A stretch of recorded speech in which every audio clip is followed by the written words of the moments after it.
ঢাকায় এসে রিক্সা চালিয়েছে, সিএনজি চালিয়েছে কারা? তাদের হয়তো একটা ছোট দোকান ছিল, বিএনপির কর্মী, যুবদলের কর্মী, সে দোকান দখল করে নিয়েছে। ওই সেদিন তো আমরা এটা দেখিনি।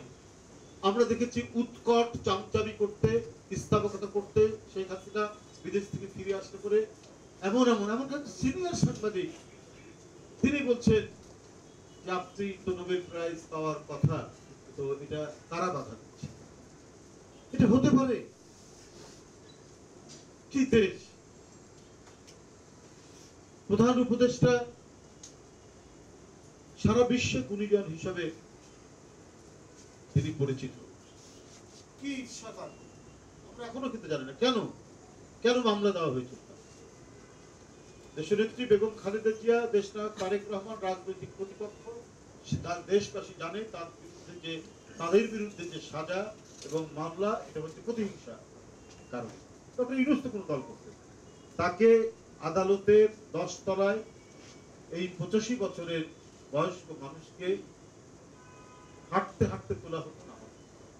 তো এগুলো বিষয় তো আমরা মিডিয়ায় কখনো প্রচার হয়নি, উল্লেখ করতে দেখি।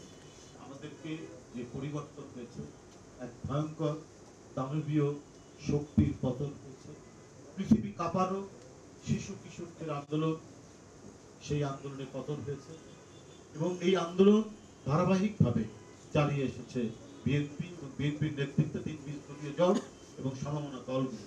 একটি গণতান্ত্রিক আন্দোলনের পটভূমির উপর দাঁড়িয়ে 5ই আগস্ট শেখ হাসিনার পতন নিশ্চিত।